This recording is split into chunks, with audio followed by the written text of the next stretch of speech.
Hello, magandang araw po sa ating lahat. Ito po ang inyong lingkod, ang munting tinig ng ordinaryong Filipino. Kamusta ang ating mga kababayan from Luzon, Visayas, and Mindanao at saan mang sulok ng mundo. Ngayon ay panibago na namang update, mga kamunting tinig. Pero bago po yan, maraming salamat muna sa more than 150,000 subscribers ng Munting Tinig channel na ito. So wala na tayong patumpik-tumpik pa. Pag-usapan naman natin itong si Harry Roque, no, na dating lawyer at tinaguri ang human rights lawyer, pero parang tuluyan na siyang napariwara, no? Parang tuluyan na talagang lumuwang ang tornilyo sa kanyang utak.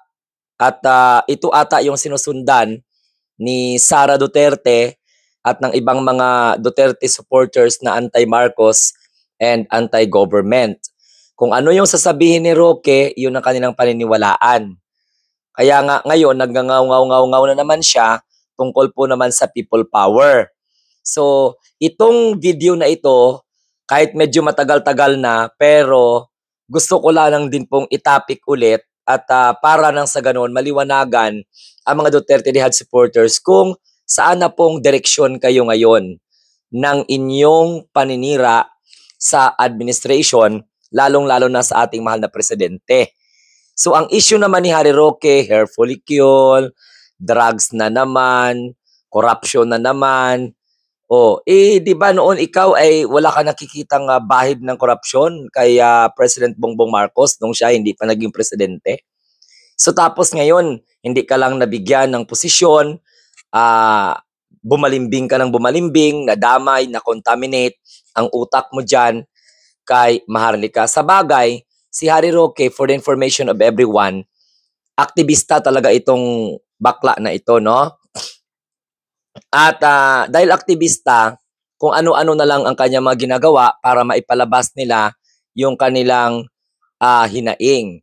Wala namang problema sa pagiging aktivista, pero ito talaga, anti-Marcos talaga to. No? Itong mentalidad ni Harry Roque. Tapos, basta magngangawa-ngawa lang siya, kung ano-ano na lang ang gagawin para makumbinsin niya yung mga tao na maniwala kay Pangulong Bongbong Marcos, na hindi maniwala kay Pangulong Bongbong Marcos at maniwala sa kanila ni Maharlika. So, pakinggan po ninyo kung ano po ang kanyang punto de vista dito. No, pati ba naman yung pagpunta pala ng ating mahal na Pangulo at ni First Lady sa Roma para dumalo sa libing ng Santo Papa, inintriga pa nitong sangkot sa Pogo na ngayon ay ang kanya mga kasama, kakilala, ay sangkot pa sa kidnap for ransom. So sige, pakinggan po ninyo itong hinaing ni Harry Roque na ito ha. Huwag may blood. Kasi tanggalin mo muna yung bisyo mo o kung hindi man, patunayan mong nagkakamali kami lahat sa suspetsya na ikaw ay bangag. Paano? Sa pamamagitan ng hair follicle test. Ay. Pag ikaw nag-hair follicle test at negative yan, baka si Tatay Trump, kamayan ka na. Bah, Tatay Trump. Ano nangyari sa'yo dun sa punta-punta pa dun sa libing ng Santo Papa? Hello? Ang mga Katoliko, kinukonsidera po na talagang ang katawan ay templo ng Panginoon. Hindi dapat nagkakaroon ng mga bisyo. Sarili mong kapatid, nagpahiwatig na talagang kinakailangan, bumalik ka na sa tamang landas. Hair follicle test kung talagang gusto mong tumigil si Harry Roque at si Maharlika na kakawakwak na ikaw ay posibleng bangag. Yun na yun. Pag negative yan, tapos ang usapan. Pero ang punto, ikaw na ang yabang, ikaw na nagtatapang-tapangan, ikaw, Marcos Jr., na ginagamit ang China para masuportahan ka ng Amerika, ikaw na naman ang naging dahilan kung bakit nawalan tayo ng teritoryo, kung bakit nawala ang Sandy Cape. That's on you. Marcos Jr., korupsyon, smuggling, pagkagutom, korupsyon, at ngayon, kawalan ng teritoryo. Ano pang gagawin mo sa Pilipinas? At tayo naman mga Pilipino, kaya na, lahat na ito ginawa ni Marcos Jr. Hanggang kailan kayo mananahimik? Karapatan ninyong maghusga, karapatan ninyong mag-fire, magsisante ng presidente. tinatawag dyan people power, hindi po yan illegal. Hindi po to incitement to sedition. Bakit? Dahil ang ating panawagan, gamitin ang nakasaad sa saligang batas na people power, mapayapang pagsisisante sa presidenteng walang silbi. Hindi po yung krimen. Yan po ay karapatan ng mamamayan bilang soberenyang, tunay na soberenya ng ating bayan. Pilipinas, hanggang kailan kayo mananahimik pag tayo tuluyan ng sinako ng dayuhan dahil sa kapalpakan ng Marcos Jr.? Wag naman po sana. Gising-gising na. Gamitin ang kapangyarihan. Sisantehin ang presidente na namigay na naman ng teritoryo sa China. Yan mga kamunting tinig. Oh, mga DDS. Ha? Maniwala kayo kay Roque? Ano ang ibinigay ng Marcos administration sa China? Sino ba ang napabalitang may gentleman's agreement? Sino ba ang gustong gawing probinsya ng China ang Pilipinas? Sino ba ang gustong ibigay ang teritoryo sa West Philippine Sea sa China? Di ba si Rodrigo Duterte na ipinagtatanggol ni Harry Roque? So maniwala kayo dito, Duterte Dehad supporters, kay Roque na ginagamit ni PBB ang China para kumampi ang Amerika sa Pilipinas? Sino bang mas malapit sa China? Di ba Duterte administration? At ipinamigay ng Marcos administration ang Sandique, particularly ni PBBM, saan humuhugot ng katangahan at ng kabobohan. Makapagsalita lang itong si Harry Roque, human rights lawyer ito pero parang buang, parang baliw. Sino ang palpak na administration? Ano mata nyo, bulag? Corruption? Look what happened to the Duterte administration. Ang daming nasangkot. Nandyan na pa yung Farmally.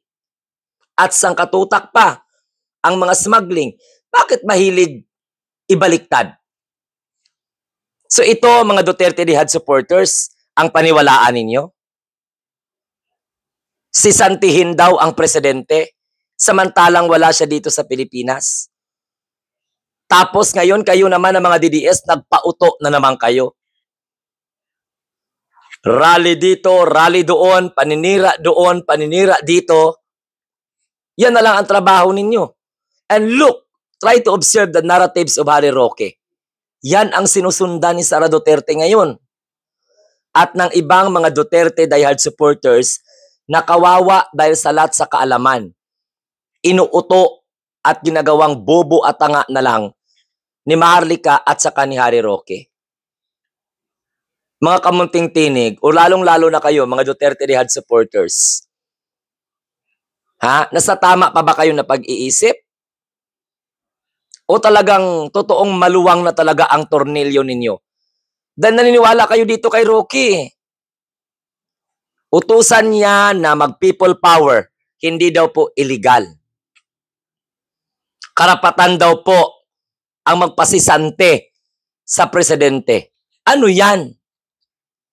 Abogado ka, ganyan ang mentalidad mo? Hindi daw inciting to sedition. So ano palang ginagawa mo? You call the attention of the Filipino people to go against or revolts against the president. Who has a mandate of majority of the Filipino people. Samantalang kayo, ano kayo? Kritiko na wala sa lugar. Bulag na pagkakritiko. Makamunting tinig, or Duterte diehard supporters, pag magpatuloy kayo sa suporta sa tao na ito, wala kayong mapapala. Mantakin mo, abogado at that, tapos magawa pang sabihin that ang Marcos administration ang palpak. Hurtfully Q lang ang hinihingi ninyo. Ano sa tingin ninyo? Ha? Parang katulad lang yan na malaki itlog mo. Maliit yung itlog mo. Oh, sige nga. Pakita mo nga. Patunayan mo kung malaki itlog mo. Kasi pagkakalam ko, maliit ang itlog mo. Ganun ang style ni Harry Roque. Kawawa to mga DDS nga mga naniniwala kay Roque. Si Roque ngayon andun na. Oh. Hindi na makabalik ng Pilipinas kasi alam mo kung bakit. Tago ng tago. Diba? Sa pamamagitan ng mga pagpapakalat, mag-apply ng asylum. Nagtatago siya sa ibang bansa.